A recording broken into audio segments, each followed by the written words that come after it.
Fala, galera, bem-vindos a mais um episódio do nosso Prosatec, o podcast que fala de tecnologia de forma simples, divertida e com muito conteúdo. Eu sou o Rodrigo Monteiro, agilista no Itaú. Eu sou a Erika Assis, agilista no Itaú.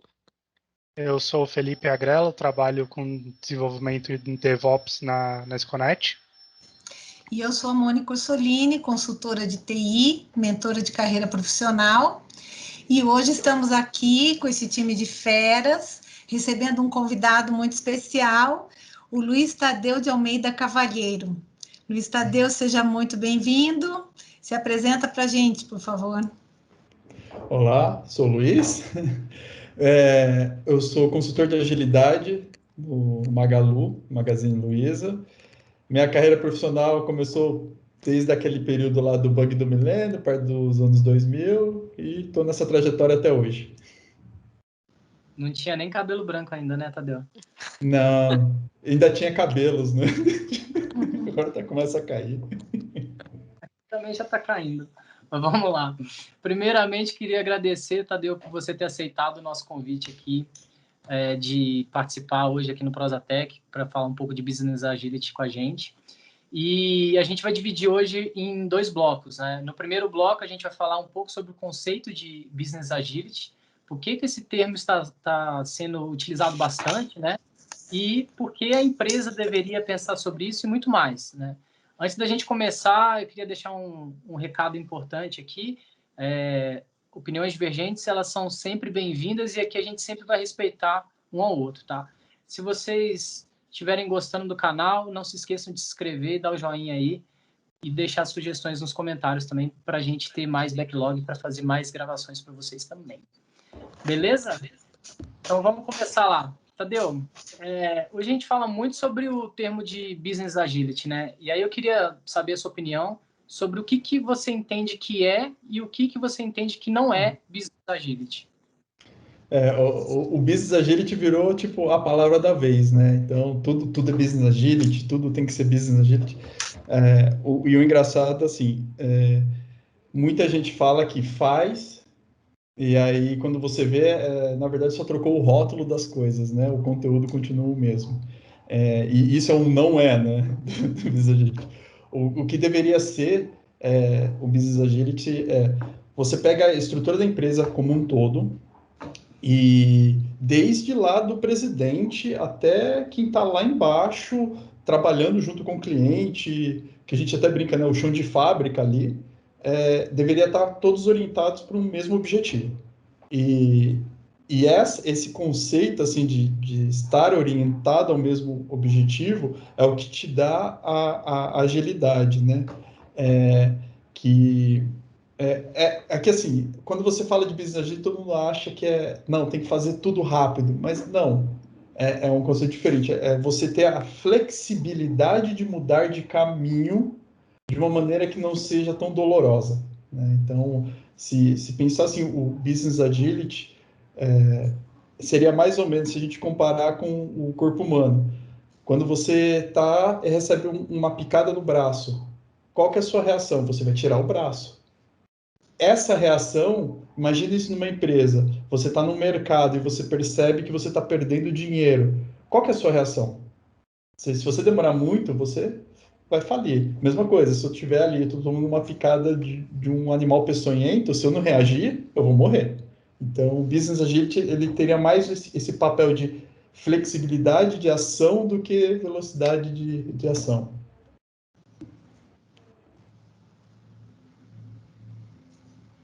Vou aproveitar esse gancho e fazer uma perguntinha. O que você acha que a gente confunde agilidade com velocidade? Foi bem isso que você falou, né? Agilidade não necessariamente quer dizer velocidade. E aí, considerando isso, essa confusão, por que a gente confunde agilidade com velocidade, como é que isso se encaixa em um sistema complexo? O que é um sistema complexo dentro desse ambiente?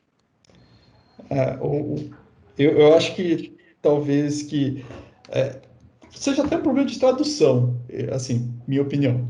Porque quando fala agility, todo mundo pensa em velocidade, velocity, não agilidade. Rapidinho, exato. O rapidinho, exato.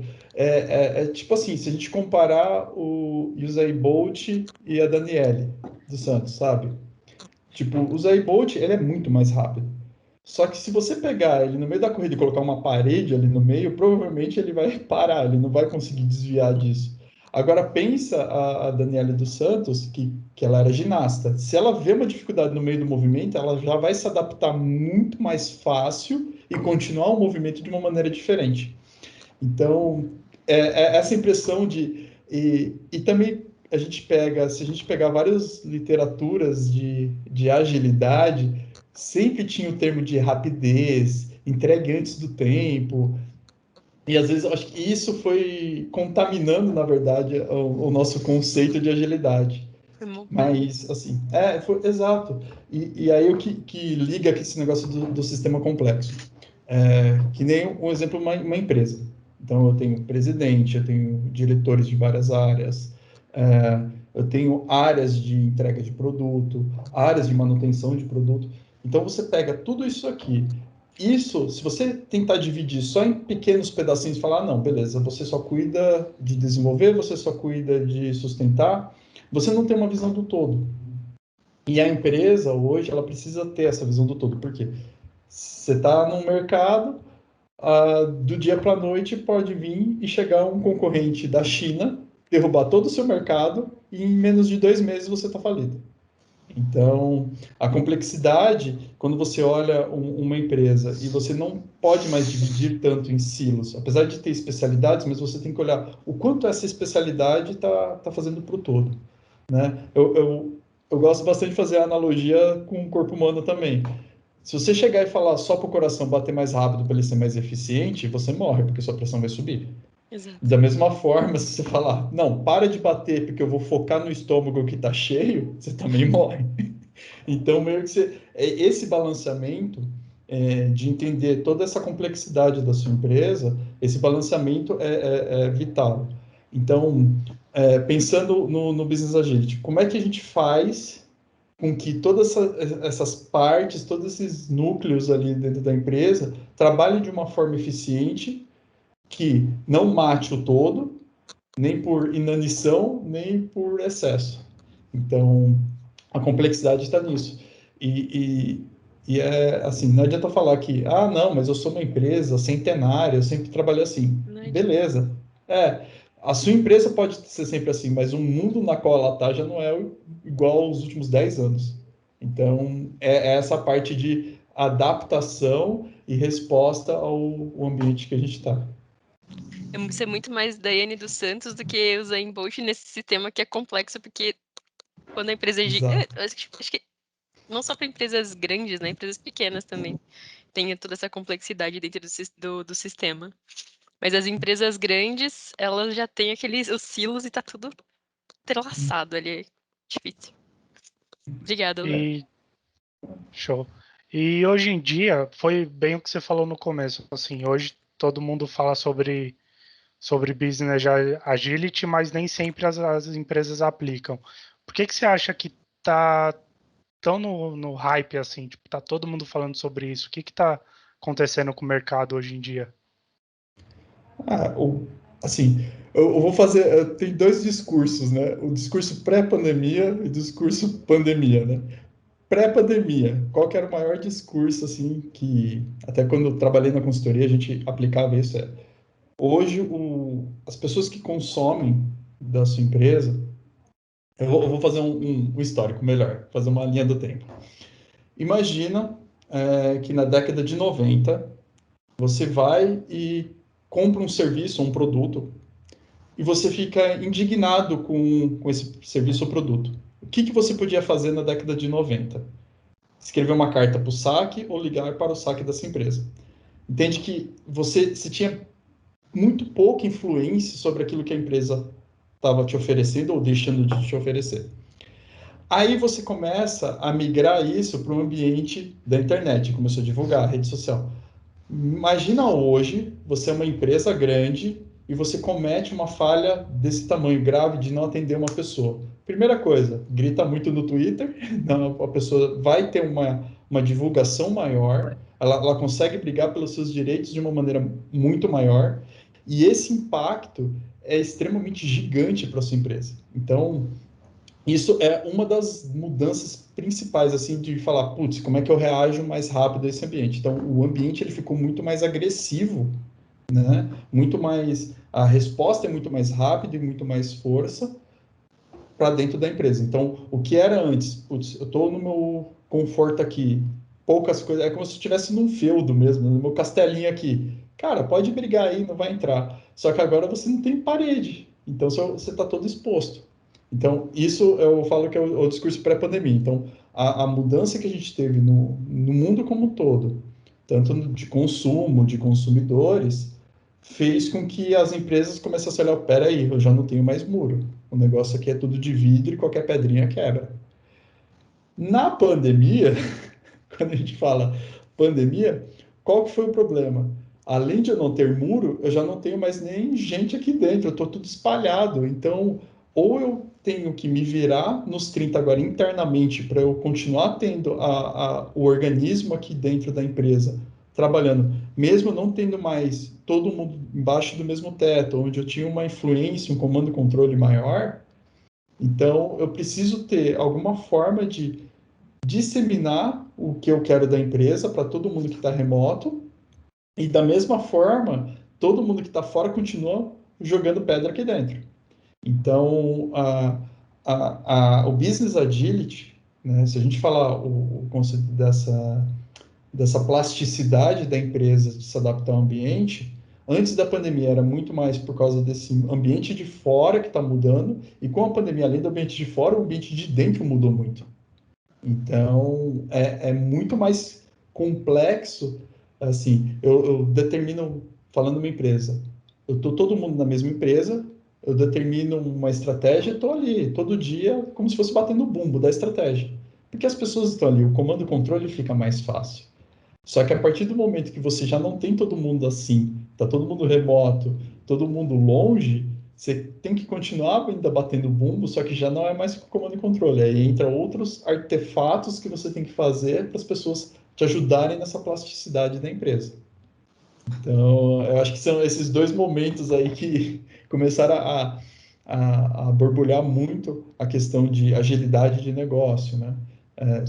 Teve até uma tirinha que eu vi, foi muito engraçado, né? Quem foi o responsável pela agilidade na sua empresa, né? O CEO, o CFO ou o Covid? Então, é muito louco isso. E o que você acha que é mais importante, né, nessa transformação? O que você enxerga de ganho? O que a empresa tem a ganhar com essa agilidade? A primeira, eu acho que assim, até nem que tem que ganhar, tem que deixar de perder, né? Então, porque você vai ficar exposto.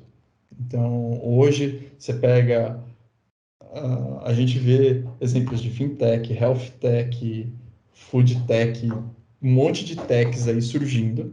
Então, que são empresas menores, que a mudança de rota para ela é muito mais fácil. Por quê? Um dos conceitos que a gente fala de business agility é esse alinhamento geral, né? Todo mundo orientado para o mesmo ponto. Quando você tem uma empresa pequena, a comunicação é extremamente fluida e você consegue direcionar isso porque normalmente as pessoas que estão numa startup, elas não estão indo ali pelo dinheiro, não estão indo ali pela fama, porque a startup ninguém conhece, elas estão indo pelo propósito e isso gera uma força muito grande. Então, essa galera que está numa startup, ela consegue se direcionar muito mais rápido porque elas têm um propósito único e sabem onde quer chegar. Quando você pega uma empresa maior e você não tem essa ideia, e ainda a gente está falando de um sistema mais hierarquizado, qual que é a maior preocupação? Cara, eu vou preocupar com as minhas metas para bater meu bônus. Mas isso vai ajudar a empresa? Vai. Só que se a empresa ela toma uma decisão de que, cara, a gente tem que virar totalmente e tudo que você faz na sua área vai ter que ser mudado, você tem um transatlântico para virar inteiro 90 graus que é muito mais difícil. Aí entra que fala do propósito de você estar orientado as pessoas para um objetivo comum, que é bem difícil, inclusive, mas quando você tem tudo isso, objetivo comum para todo mundo da empresa, todo mundo sabe para onde está indo, todo mundo sabe que está chegando um iceberg e eu estou no meio do navio, é muito mais fácil você virar, né? Então, o ganho principal de Business Agility é fazer com que você tenha essa velocidade apesar do seu tamanho. Então, não é nada fácil, inclusive, né? Não é uma coisa muito simples. Eu até brinco assim, você entender o conceito é simples, aplicar ele é muito difícil. Então, essa a principal importância. Então, é você ter uma forma de você conseguir responder o mercado no tempo que o mercado quer essa resposta. Porque se você não responder, alguém vai responder. Isso é fato. Alguém, ou aqui no Brasil, ou na América Latina, ou veio alguém da China e está respondendo. E o mercado hoje ele está muito mais rápido e muito mais dinâmico, né? Foi bem o exemplo que você usou dos anos 90 para hoje. Quem não nasceu naquela época, acho que talvez não tenha a dimensão do quanto era um mercado mais tranquilo, eu vejo, assim, porque a inovação demorava mais para chegar, era mais. Você não tinha preocupação tanto com o concorrente não estava respondendo, não estava olhando tanto o seu negócio tão rápido quanto hoje em dia, que tudo é digital, tudo está na rede, você jogou na rede um produto, amanhã já tem 8 concorrentes no seu pé, e eu acho que essa mudança é bem legal. Show.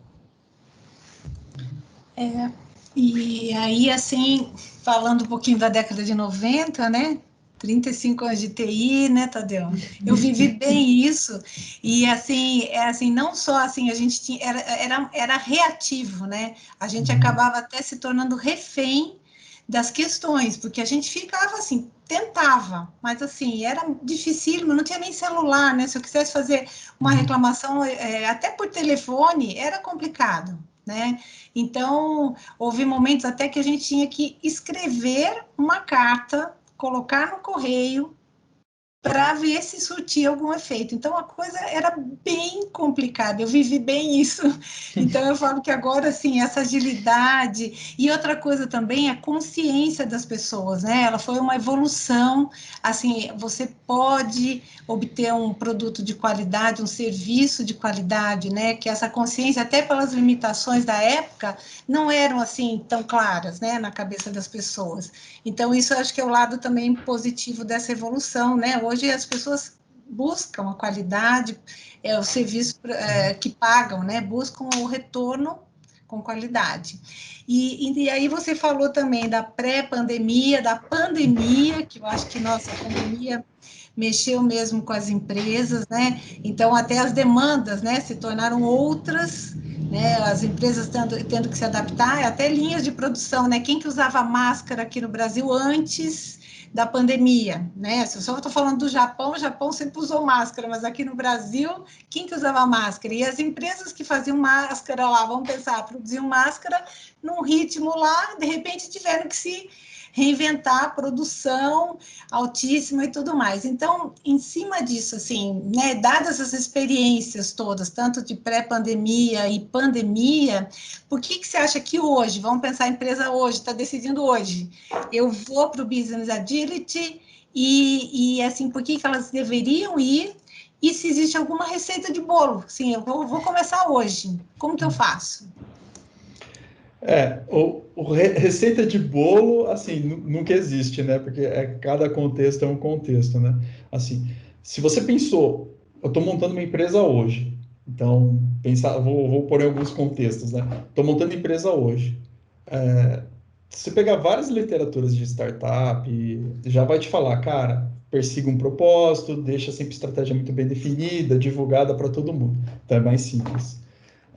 Você já começar certinho, né? Se você está numa empresa que, faz 20 anos que eu trabalho dessa forma, 30, 40 anos, e eu não tenho essa cabeça, primeira coisa, como eu faço a comunicação chegar para todo mundo e ser entendida por todo mundo? Então, quando eu falo isso, não adianta eu falar, o meu balanço financeiro eu coloco no site da empresa. Beleza, as pessoas que não são da área financeira estão entendendo isso? As pessoas que deveriam prestar atenção, por exemplo, lá no corte de custo, que é uma das linhas lá do balancete, elas entendem que aquilo é uma responsabilidade que elas deveriam tomar para elas. Então, Acho que um dos caminhos é como é que você torna as informações vitais da sua empresa divulgadas e entendidas por todos. Por quê? A partir do momento que a pessoa que ela entende, cara, eu contribuo com esse número aqui, e as ações que eu tomo, eu tenho responsabilidade sobre esse número. Você começa a mudar um pouquinho o conceito de as pessoas só estão seguindo o que eu estou mandando, para não, elas têm responsabilidade e elas sabem o impacto disso nas ações dela. Tem um livro recente que eu estou lendo da Netflix, que é A Regra Não Ter Regra. E aí, um livro muito legal, que aí ele fala de um conceito que eles começaram a aplicar na Netflix, que era assim, as pessoas têm responsabilidade sobre isso, e elas podem tomar ação sobre isso. Então, a partir do momento que você tem pessoas conscientes daquilo que elas estão fazendo, e que elas têm a responsabilidade sobre aquilo que elas estão fazendo, tanto para o bem quanto para o mal, tipo, se eu fizer algo muito errado, eu vou ser punido por isso, mas se eu fizer algo muito bom, eu vou ser bonificado por isso, você começa a eliminar as burocracias, eliminar as regras que te cerceiam ali na empresa. E exatamente todo esse tempo, esse custo de manutenção de regras, de colocar as pessoas na filinha, você começa a reverter isso em lucro, porque as pessoas elas entendem que elas têm que andar na linha reta, não precisa ter guarda-reio, muro, guarda, não, elas sabem que ela tem que ir naquela direção, porque aquilo é muito consciente para ela. Então, pensar hoje em Business Agility, acho que a primeira coisa é como você faz para todas as pessoas da sua empresa caminharem para o mesmo ponto, para onde que a empresa está indo. E nem sempre, não, eu faço isso, eu defino uma estratégia. Não, defina um objetivo. As estratégias são como você vai chegar até ali. Só que tenha na sua cabeça que provavelmente as estratégias você vai ter que abandonar algumas, porque não vão funcionar enquanto você está caminhando.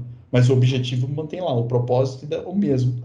Então, eu acho que não é uma receita de bolo, mas o primeiro ponto é todas as pessoas estarem conscientes do seu trabalho e como isso vai ajudar a empresa a chegar lá na frente. Tá.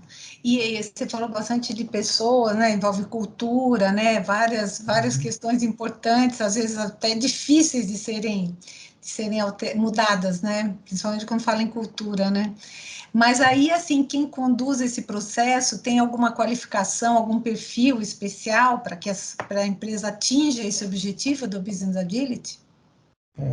Eu vou falar uma experiência no período de consultoria, né?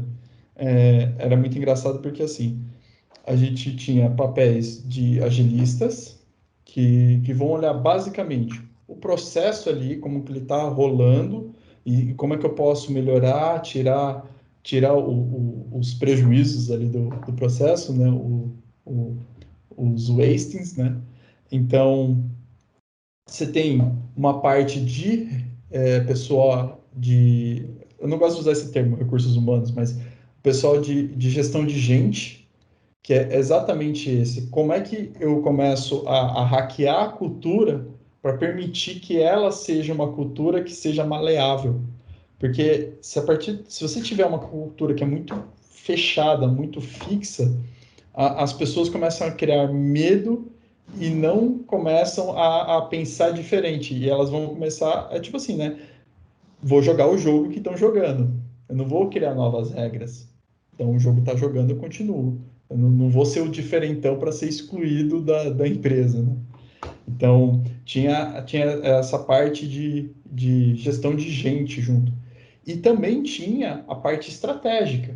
Por quê? Você tem que começar a entender que aquelas reuniões de planejamento de 3 anos, esquece, cara. Não é mais assim que rola, entendeu?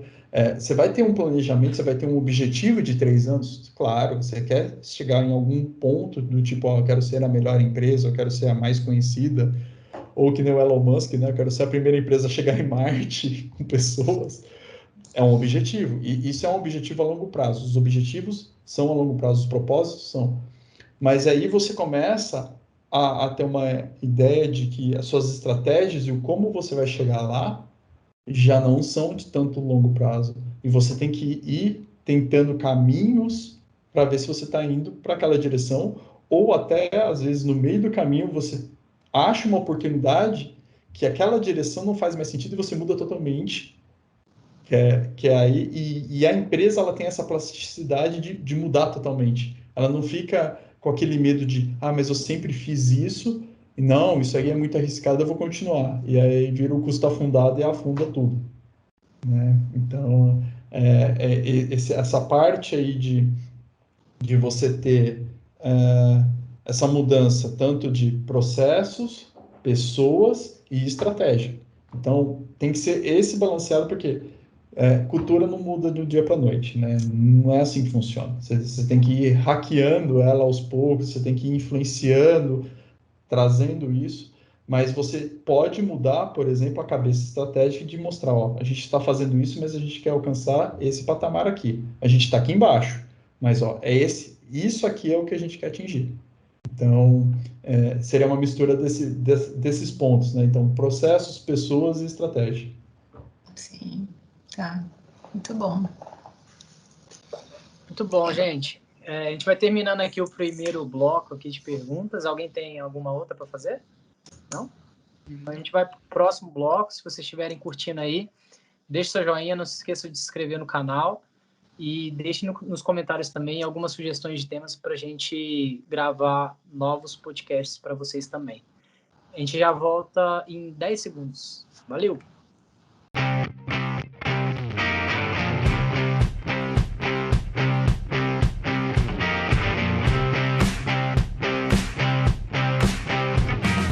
Bom, galera, voltamos aqui agora com o segundo bloco de perguntas aqui para o nosso convidado Luiz Tadeu.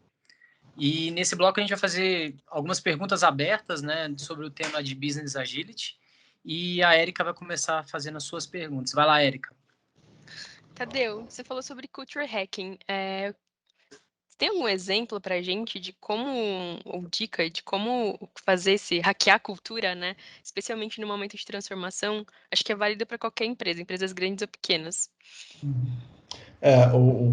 Um exemplo, eu sempre dou esse exemplo porque é engraçado, mas funciona. É a inveja. Como assim inveja? Pega um grupo e começa a trabalhar diferente com esse grupo. Né? Isola esse grupo e começa a trabalhar diferente, começa a mostrar os resultados.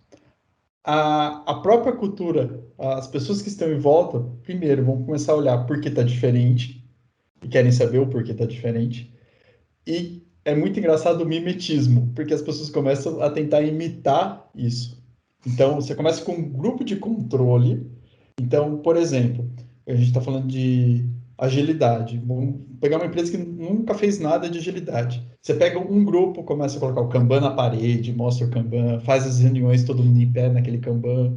Aí começa a trazer o coordenador, o gerente, começa a trazer eles para dar palpite e ver que está entregando as coisas com um grupo. Você vai ver que o restante do grupo começa a se interessar. Pô, eu também quero fazer isso, tal, também quero. Então, essa é uma maneira de, quando você tem uma barreira muito grande de algo que é muito novo, e as pessoas, todo mundo tem medo de sair da zona de conforto, você começa a trazer pela inveja. Então, você começa a mostrar algo diferente e mostrar resultado nesse algo diferente, né? Também não é só, vamos pintar tudo de azul e agora é tudo azul, não. Já era. Então, senão aí você perde a credibilidade. Então, você começa a ganhar. Você iniciou com uma credibilidade e você começa a sustentar essa credibilidade nesse grupo. E depois você vai expandindo. Então, as outras pessoas vão olhando isso, vão vendo que está dando resultado, vão vendo que outras pessoas estão gostando e começa a fazer. Então, meio que você traz pela inveja um jeito de hackear isso, de quebrar um pouco a cultura, pondo um holofote em um ponto único. Então, essa é uma maneira, assim, vi funcionando e é bem interessante. Quando você pega um projeto de 3, 4 meses... Eu acho que eu já fui vítima dessa hackeada aí. Já, provável. Bom, Prosatec desvendando mistérios. Mas é muito engraçado porque, que nem a gente falou no outro bloco, a cultura é muito difícil, porque a cultura fica enraizada. Então, se você não tiver alguns choques, algumas coisinhas que dão aquelas fagulhas mais fortes, você não vai conseguir quebrar. Então, você tem que ir aos poucos e aí vai minando essa pedra de cultura, você vai quebrando ela, porque aí as pessoas vão vendo que estão tendo um propósito e está tendo um resultado. Não só propósito, mas mais um resultado. Então, é uma prática, assim, apesar do nome ser muito ruim, né? A inveja, mas é uma prática interessante, porque você aplica isso num ambiente controlado, você consegue analisar e mostrar resultados melhores. Mas, quando a gente fala em inveja, o que que é a cultura, mesmo da empresa, se não emoções humanas, né? E aí, baseado nisso, aproveitando um outro negócio que você falou no primeiro bloco, emoções humanas. O cliente está no centro, né, do Business Agility. Em geral, nossos clientes são pessoas. Ou tem pessoas por trás do nosso cliente, se for uma empresa, alguma coisa assim. E aí nós somos pessoas trabalhando para pessoas, liderados por pessoas. Você comentou sobre as pessoas da empresa andarem em linha reta, né? Elas serem automotivadas, serem responsáveis por aquilo que elas fazem. Nessa transição para o Business Agility, como é que entra o papel da liderança de pessoas, que também vai estar em transformação, para que exista um meio termo, e aí é uma opinião pessoal minha, tá? Eu acho que as empresas sempre contaram com profissionais excelentes ali e cabeças pensantes e capazes de fazer transformação. Mas a gente vivia num momento, ou em alguns lugares ainda vive, onde a gente era muito diretivo. O que você vai fazer, né? Você vai apertar o parafuso. E agora a gente está vindo para um lado que a gente quer inovação e quer criatividade. Como é que um líder de pessoas não perde a mão no sentido de agora eu vou soltar completamente a sua mão e você vai ser 100% criativo, eu não vou te dar mais nenhum direcionamento e acha suas respostas, eu confio em você. Que eu tenho a sensação que isso também não é saudável, né? A pessoa é quase como, é traumático. A pessoa, tipo, poxa, agora não tem mais ninguém, é seguro mesmo. Como é que é o meio termo disso? Isso é uma... Assim, quando eu estava na consultoria, a gente tinha muito disso, né? Porque é 8 ou 80, né? Ou você é totalmente diretivo, não, agora está tudo aberto. É muito engraçado, porque nem olhando assim, no papel da liderança você fica perdido, mas no papel das pessoas também, porque, cara, eu estava acostumado, por exemplo, numa empresa que na segunda-feira meu chefe vinha aqui e falava para mim, sexta-feira eu entregava as coisas que ele me pediu. Agora eu tenho que criar, tipo, não estou acostumado com isso. Então, é muito difícil também para as pessoas que estão sendo lideradas virar água para o vinho. O ponto que a gente fala é uma caminhada junto. Então, beleza, eu era 100% diretivo. Tá, vamos começar a quebrar um pouquinho. Desse seu 100% diretivo, tem uns 10, 15% que a gente consegue fazer alguma coisa diferente e começar a experimentar isso? Consigo. Então, vamos caminhar nisso. E aí, até não é tipo, beleza, tá aí o campo aberto, sai correndo. Não. O que a gente fala é a liberdade, né, com responsabilidade. Então, não significa que eu posso fazer o que eu quiser. Não, você tem limites aqui, não são tão limitantes quanto uma risca só reta, você tem todo um campo para você ir, mas você tem ainda uma delimitação, você tem uma responsabilidade ainda, você tem como posso dizer, existem premissas que você não pode quebrar. Então, quando a gente começa essa parte, então pega aquele 100% diretivo, pega um pedacinho. Cara, esse pedacinho aqui, será que a gente consegue fazer um pouquinho diferente? Tá, mas esse pedacinho que estava fechadinho, a gente vai abrir ele um pouquinho. E mostrar para as pessoas que elas também podem inovar. E aí tem um conceito, se não me engano, do Modern Agile, que é o Keep Safety a Prerequisite. Mantenha a segurança como um pré-requisito. Não só a segurança física, como a emocional, a psicológica da pessoa. Porque, assim, a pessoa ela também não pode ser jogada e se vira, né? Vai, filhão, e faz. Então, vai! Boa! Nossa, eu Não lembrei de uma funciona. tirinha. Uma mãe passarinho quicando o pintinho pra fora do ninho. Não sei se você já viu. Boa! Voa, e ele tá caindo, tipo, ou voa ou morre. Então, isso não é nada seguro, isso é extremamente é um padrão contrário, né? Porque aí a pessoa vai ficar mais reclusa ainda. Então, você pega esse pedacinho e começa a mostrar caminhos e mostrar formas de você Comunicação lidar com aberta, né? isso. A pessoa tem que Exatamente. saber que ela tá podendo também, né? Não adianta, tipo, tá sentindo que eu te deixei livre pra fazer seu trabalho agora. Você Tipo, está agora você tá sentindo livre, isso? entendeu? Não sei, você que me diz, o que que você vai fazer? Não, Você acaba não fomentando funciona. maturidade também, né, Tadeu? Quando você vai soltando um pouco a pessoa, né, e vai dando mais terreno para ela vai se sentindo até mais madura para poder pegar mais atribuições, se sente mais confiante também. Vou falar porque eu passei isso com você, tá? Você foi meu líder há um tempo atrás e você já fazia isso muito bem, por sinal, tá? Então, Obrigado. Feedback ao vivo. Feedback aí ao vivo. Olha só. E isso, cara, me fez um profissional muito melhor. Você dava espaço, sabia onde eu tinha potencial para expandir, dava esses direcionamentos e foi bem bacana e me ajudou bastante na minha carreira.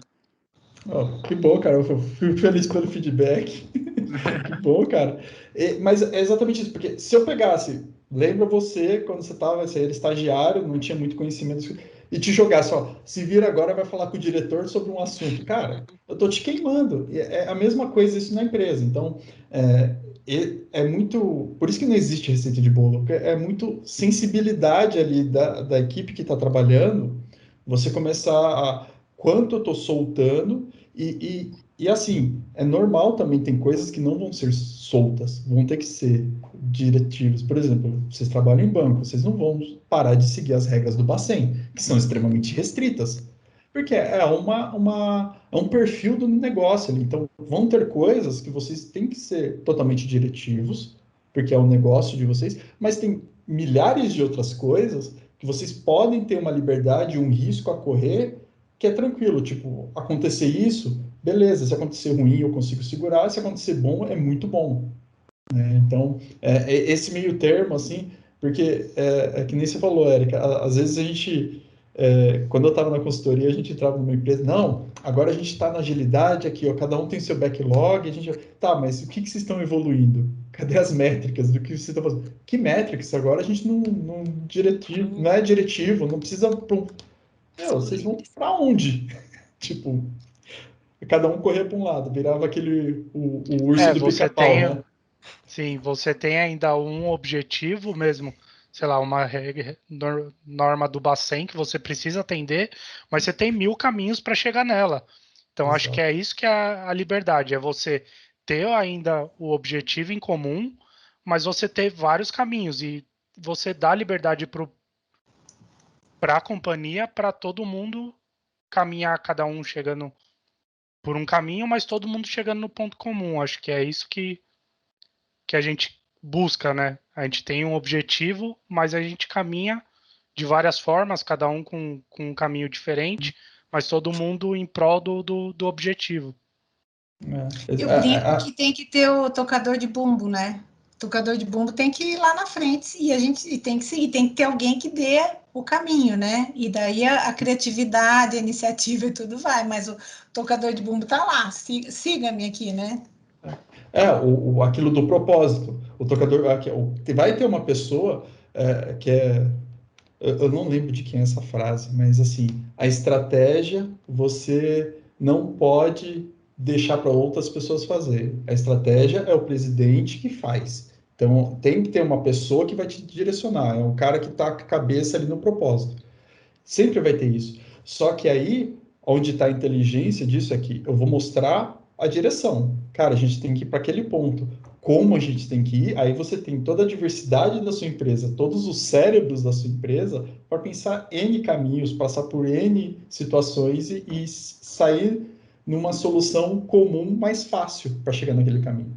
Então, é muito louco isso, porque é engraçado porque eu já vi situações do 880 que são assim, chega a ser engraçado se não fosse triste, porque as pessoas assim, beleza, agora você decide o que vai fazer, mas espera aí, eu não tenho uma estratégia, eu não tenho um direcionamento, como assim? Mas eu tenho que te ouvir. Não, você tem que me ouvir. Até um certo limite de responsabilidade que eu posso. Você tem outro limite de responsabilidade e assim vai, a empresa inteira vai se arrumando de acordo com a responsabilidade de cada um. Sim.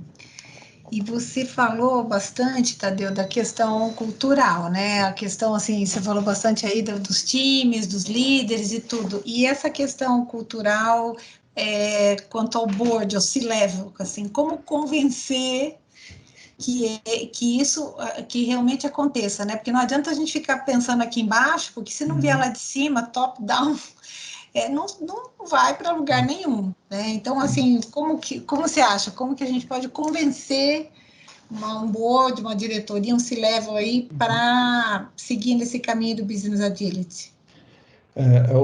Eu tenho o mesmo conceito do hacking de cultura, né?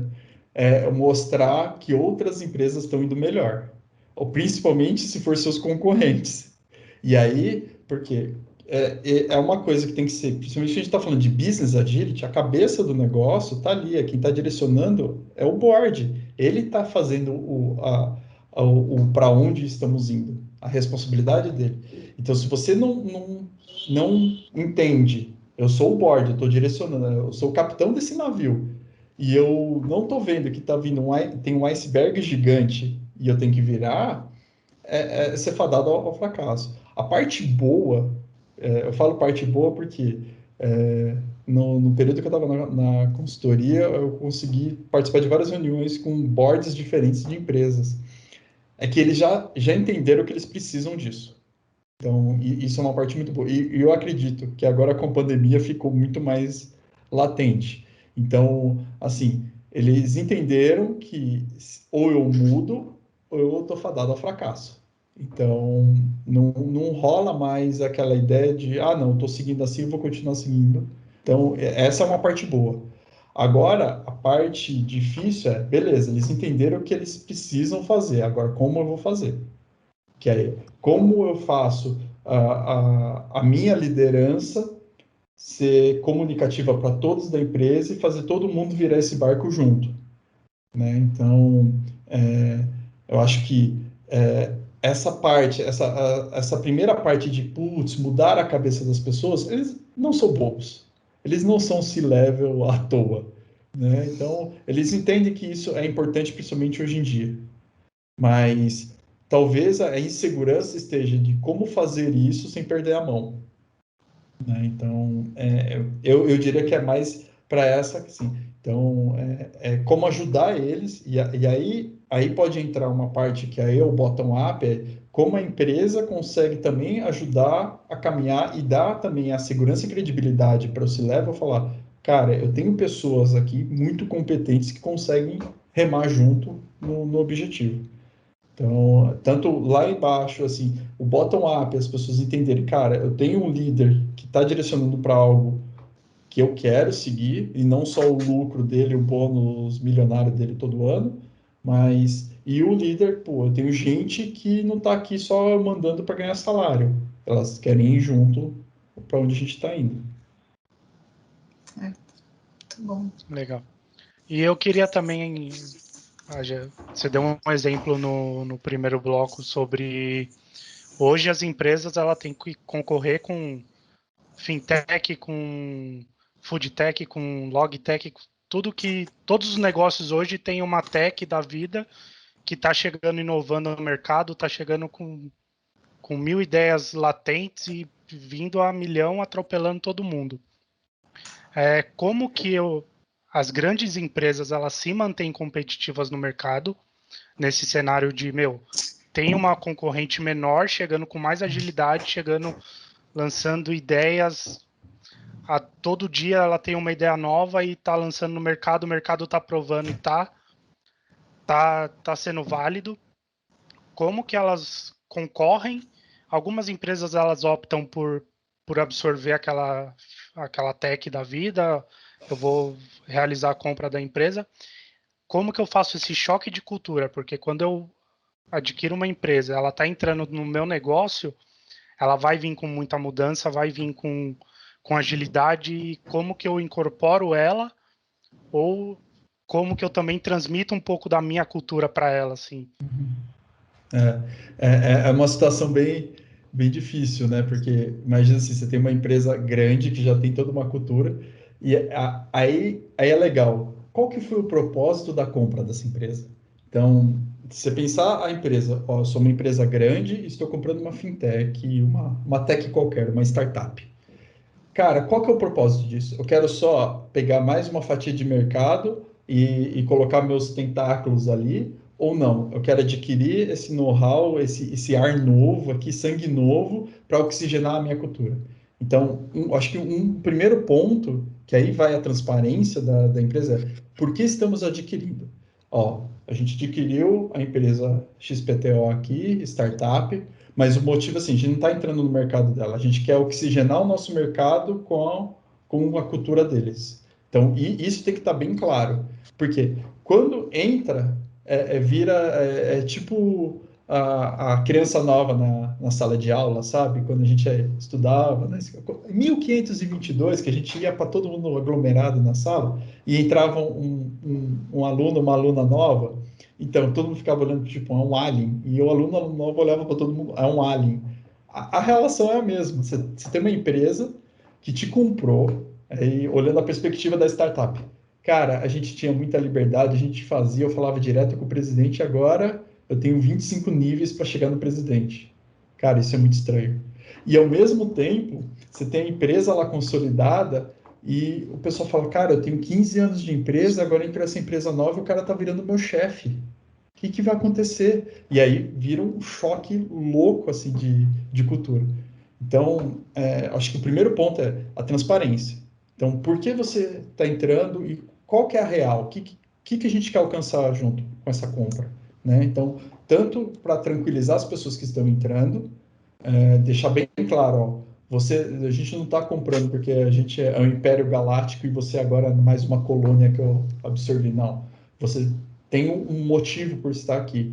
E para a galera que já está na empresa, respirando a cultura da empresa, entende também o porquê está entrando novo. E aí facilita muito mais você ter essa transparência e explicar o motivo do que virar um choque, porque aí vira choque de cultura assim ferrenho. E aí o que eu já experienciei isso beleza, comprei uma startup, tem 20 pessoas, comprou, putz, agora a gente tem startup, não sei o quê. 3 meses depois já não tem ninguém da startup. Todo mundo foi embora. E aí ele só ficou com o produto. Né? Então, aí você falhou miseravelmente, né, nessa aquisição.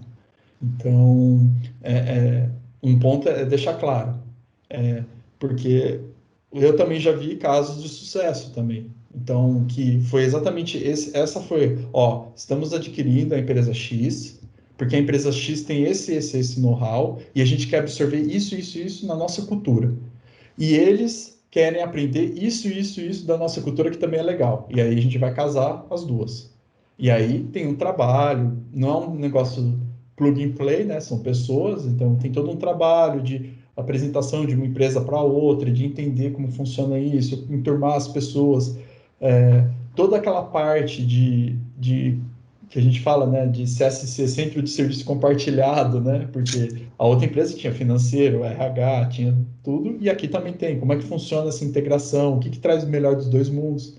Então, assim, na minha opinião, o segredo é deixar bem transparente e deixar bem comunicado o objetivo que teve para absorver essa startup aí. Eu acho que nesse momento que você percebe que sua empresa está no caminho certo, quando você absorve uma empresa e o processo é tão natural que as pessoas lidam com isso de uma naturalidade tão grande, e aí você vê que o Business Agility está funcionando. Porque você teve a mudança, você teve a picada de cobra do bom sentido, e sua empresa respondeu rápido e respondeu bem, e tá todo mundo entrou no mesmo barco e agora está todo mundo no mesmo barco. Eu acho que isso é um indicador de sucesso quando acontece isso. Exatamente. E as pessoas não vão embora do barco. Esse principalmente é um grande indicador. Sim. Meu, mas faz toda a diferença a comunicação nessa hora, deixar bem claras as regras, né? Porque é inevitável. Acho que o lugar onde tem a cultura mais forte, ou que tá absorvendo, tende a vir com as boas práticas, né? As boas dicas. E aí, se não tá claro, rola conflito. A gente usa o termo ali, a gente não quer ser colonizador e colonizado, não é isso. Porque não quero ser evangelizador da minha cultura para uma empresa que não tem a minha cultura, não é isso. É exatamente o contrário. Eu quero ver o que eu estou falhando, que vocês fazem muito bem e vamos juntar os dois. É muito interessante isso. Você falou no primeiro bloco, né, sobre as empresas, como elas se comportavam na década de 90, como elas se comportam hoje, porque você vivenciou, né, a década de 90. Obrigado por me chamar de velho. Mas E tem eu também, hein? Não vai esquecer que tem eu também, que mais velha. Você tá vendo, né, eu Mônica? Esses meninos novos aí. Esses meninos aí. Mas eu queria saber o que você pensa o seguinte. Na década de 90, a empresa ela era muito segura de si, de que, putz, eu tenho um produto e o cliente ele compra, se ele não quiser tem outro que vai comprar, eu tenho um monopólio, o mercado ele é mais restrito, eu não tenho tanta... não é nem divulgação, mas assim, eu não recebo tanto feedback, mesmo porque os canais eram mais difíceis, né, de você chegar até a empresa, que nem você até falou de fazer carta, putz, ligar, era muito complicado. Você acha que hoje o cliente ele tem mais voz, né, nessa mudança do mercado? Por exemplo, você deu o exemplo lá do Twitter. O cara que está lá me atendendo, ele não sabe se eu sou influente ou não, às vezes, né? Pode até saber, mas às vezes também não sabe. Você acha que hoje facilita, o cliente ele ganhou mais voz em relação ao passado? Assim, tem muito mais abrangência, né? Então, hoje, na década de 90, muito bem vivido, brincadeira à parte, mas na década de 90, você não tinha muito alcance. Então, vamos lá, eu comprei uma geladeira de uma marca e não gostei. Cara, qual que era o meu alcance? Meus vizinhos, talvez, meus familiares, tipo, você acabou o seu alcance, 20 pessoas, 30 pessoas no máximo. Se a família é grande, uns 40, mas... Então você não tinha alcance. A partir do momento que... Né? Pô, exato. Isso, mas é exatamente isso. Ou é almoço de domingo, é domingo no boteco ali com os vizinhos, alguma coisa assim. Não tinha muita... Não era impactante. Então, você tem a empresa numa zona de conforto que é assim, cara, não é impactante para mim. Então, qual que é o meu... Pensando assim, friamente, como empresa da década de 90? Cara, eu vou gastar em comunicação, call center, para ouvir essas pessoas, ou aceito o risco, porque não vai alcançar mesmo? Então, eles aceitavam o risco. Muda muito quando você tem agora um alcance, e esse alcance é forte. E aí também muda a estratégia da empresa. Vamos ser bem frios assim. Cara, se eu tenho uma pessoa que pode brigar comigo e pode bater bastante no meu produto e desmoralizar meu produto, qual que é a melhor forma que eu faço para ela não bater tão forte? Fazer com que o produto também seja dela. Fazer com que ela participe também, porque se ela quebrar o pau, ela está quebrando o pau com ela mesma, porque ela ajudou a fazer isso. Então, é uma estratégia muito boa. E aí, quando você fala que aí as empresas começaram a ouvir os clientes, e os clientes queriam ser ouvidos e estão te dando feedback, a empresa começou a falar, peraí, essa estratégia inicialmente, que era só para uma coisa de me proteger, está me dando um diferencial, então isso é legal. E aí você começa o ciclo. E aí você tem o consumidor apoiando mais a marca, porque a marca ouve ele, e ao mesmo tempo, ao ouvir ele, a marca ganha espaço com outros consumidores, e aí vira um ciclo vicioso ali, né, de feedback e pessoas trabalhando junto, tanto clientes quanto empresas. E aí é legal a gente ver um negócio que aconteceu mais ou menos há uns 10 anos, que aí você vê o conceito de plataformas. Então você já não tem muito claro quem é cliente, quem é consumidor, quem é produtor, porque todo mundo está fazendo junto. Então, você pega meios digitais, né? O YouTube, ao mesmo tempo que você é um consumidor de conteúdo, você pode gerar conteúdo. Você pega todos esses marketplaces, ao mesmo tempo que você é um consumidor, você pode criar sua loja para vender. Então, faz sentido você não querer tacar pedra na sua janela. E aí você começa a fomentar isso, e aí você vê uma mudança muito legal, que fica muito mais difícil distinguir quem é realmente 100% consumidor e 100% produtor. É muito legal isso. E é uma evolução que foi natural, porque você não tinha nenhum meio de comunicação, era muito restrito, aí você começou a abrir, putz, ficou legal, começou a interagir muito mais, e agora você não sabe quem é produtor, quem é consumidor. E isso está gerando mais e mais formas de você ter essa relação entre empresa e cliente, e não gerar mais aquilo do tipo, engole esse meu produto e é isso que eu tenho. E aí, assim, dois fatores, né, que potencializaram isso, né? A popularidade da internet e a criação das redes sociais, né? Foram dois fatores que fizeram com que o cliente acabasse ganhando mais voz também. Tadeu, outra pergunta aqui que eu tenho para você. Você tem algum caso de sucesso de aplicação de Business Agility? Se você tiver, lógico, sem citar a empresa, mas o que foi feito? Né? O que vocês fizeram? Tem um caso de uma empresa, sem citar nomes, mas ela é de uma área totalmente diferente, que é de energia, concessão de energia. Mercado extremamente regulamentado, e só que eles perceberam que eles tinham um cliente único, que era 60% da renda deles. E eles estavam à mercê desse cliente. E aí, o que eles começaram a trabalhar, né? Onde a gente começou a trabalhar? Beleza. Primeira coisa, o board entendeu isso. Então, ele entendeu que ele poderia estar fadado ao fracasso por causa desse cliente único. E aí ele começou, eu preciso propor novas formas de negócio. E aí, quando começou isso? Começou com um grupo isolado. Então, beleza, a gente está falando de novos negócios. A empresa inteira eram 300 pessoas, novos negócios eram 30.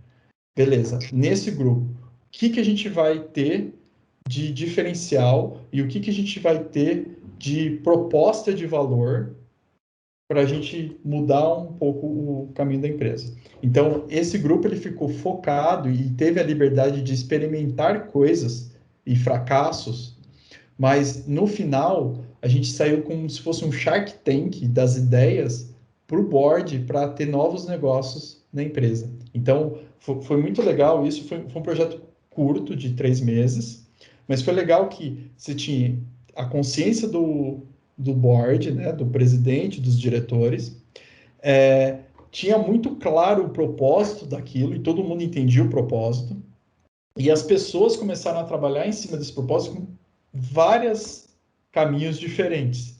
E aí depois a gente foi cortando, né, vendo, experimentando, e aí saiu com alguns negócios que não faziam, assim, as pessoas não tinham ideia que eles poderiam gerar esse tipo de business, sem precisar agora depender tanto desse cliente 60. Então, os outros 40 poderiam aumentar muito mais a margem deles de serviços com esses novos serviços que eles começaram a criar em cima das ideias que gerou. Então, isso foi um case bem legal, porque tinha um problema grave, e aí a gente gerou um objetivo, conscientizou as pessoas para esse objetivo, testou ideias, invalidou outras coisas e saiu com novos negócios para a empresa.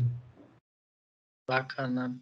E, Tadeu, para finalizar aqui, queria saber de você, assim, o que a gente pode fazer para medir e saber que a gente está no caminho certo, aplicando o Business Agility, né?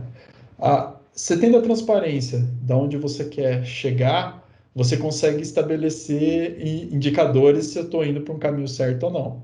Então, pega o Elon Musk, né? Tipo, cara, eu quero chegar em Marte. Tá bom, você não vai chegar em Marte na primeira tentativa. Então, quais são os meus drivers aqui?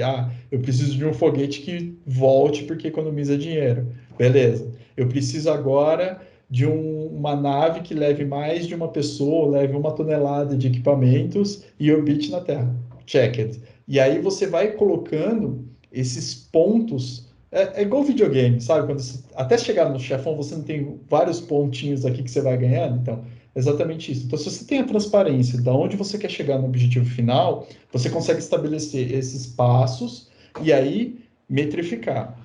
Uma das coisas importantes do Business Agility beleza, não é só, beleza, eu tenho um propósito e vamos, não. Cara, eu tô que medir, eu tô indo para o caminho certo, eu tô indo me desviando muito, ele é bem rígido nisso, né? Então, você tem que ter pontos de medidas, Por quê? Se você está saindo muito desse ponto, você tem que mudar a sua estratégia. Agora, se você continua e você está evoluindo nesse ponto, cara, beleza, vamos continuar. Então, a parte de métricas do seu objetivo estratégico é muito importante. Então, você metrificar isso tem que ser muito rígido. Eu tenho o meu objetivo, eu tenho aonde eu estou caminhando e eu tenho que saber exatamente se eu estou indo para esse caminho ou se eu estou saindo fora. Bacana. E métricas que vão de encontro ao objetivo, né? Ter métrica só por ter métrica não adianta também. Não. Fancy metrics, beleza, eu tenho tudo isso de relatório, olha, tá tudo verdinho, só que Uso não tá falando 10%. Tipo assim, eu mostro, eu gosto do exemplo do barco, assim, ó, eu tenho todo o relatório de consumo de água do barco, do consumo de combustível, olha quantas pessoas usam, comem tantas refeições, só que em nenhum momento eu tenho a medida de profundidade do solo e tá vindo um iceberg e vai te derrubar. Então, não adiantou todas essas métricas, entendeu? Sim. Pessoal, vocês têm mais alguma pergunta para fazer, Tadeu? Para mim, fechou. Não, pra mim, fechou. Beleza. Galera, obrigado aí. Tadeu, obrigado aí pela participação hoje. A gente vai chegando aí no final de mais um episódio, o 7º, que a gente está gravando. Gostaria de agradecer imensamente aí por você ter aceitado o nosso convite. E aí eu deixo aqui as portas abertas para sempre que você quiser voltar para bater esse papo com a gente, que foi bem legal. Tá? E aí eu vou te pedir para você fazer suas considerações finais. Eu que agradeço. Eu gostei bastante, até quando você me apresentou o Prosatec, eu achei bem legal. E essa dinâmica da gente bater papo é muito legal. Eu queria deixar, na verdade, algumas dicas literárias. Então, para quem quer pensar nessa parte de Business Agility, tem um livro muito bom, Klaus Leopold, Repensando a Agilidade. É um livro bem legal para quem quiser entrar nesse assunto. Ele fala um pouquinho de flight levels, tem algumas práticas, então é um livro bem legal. Esse livro da Netflix eu comecei agora, eu estou no 3º capítulo e estou adorando, e é um livro bem legal. E tem um de plataformas que eles falam exatamente dessa total mudança de mercado e total mudança de relacionamento entre consumidores e produtores. É interessante. E agradecer também por vocês me receberem aqui. Muito obrigado. Tadeu, queria agradecer pelo Culture Hacking ali, que você abriu meus olhos. Eu vou pesquisar um pouco mais, vou ficar de olho nas estratégias da empresa. Foi um prazer ter você com a gente hoje. Você é muito divertido e obrigada por compartilhar esse conhecimento com a gente. Obrigado. Tadeu, legal. Nós somos, não vou dizer que nós somos contemporâneos, mas nós vivemos a década de 90, né? Diferente deles, né? Certo? Isso é uma experiência, uma baita de uma experiência para nós, hein? Sim. Mas um papo muito gostoso, muito legal, leve, descontraído, gostei bastante, viu? Obrigada aí por participar aqui com a gente. Eu que agradeço. Eu também queria agradecer, bate-papo muito, muito, muito legal. Super leve, como a Mônica falou, tranquilidade também para passar informações e o jeito que você conectou cada ponto, da onde você sai até onde você chega, foi muito bom, foi muito bom. Eu espero que todo mundo que ouça, que esteja ouvindo agora, curta. E obrigado pelo seu tempo, disponibilidade. A gente sabe que esse mundo tá corrido, essa pandemia maluca. E brigadão. E é isso, galera. A gente chegou aqui ao fim do episódio 7 do Prosatec. Não se esqueçam de dar o joinha se vocês estiverem curtindo o canal, se inscrever também. E deixa aí nos comentários sugestões de novos temas para a gente gravar novos vídeos. Valeu, pessoal. Obrigado. Ativa o sininho. Ativa o sininho. Sininho. Notificações. Cadê? Tchau, gente. Muito bom. Tchau. Muito bom. Tchau, tchau.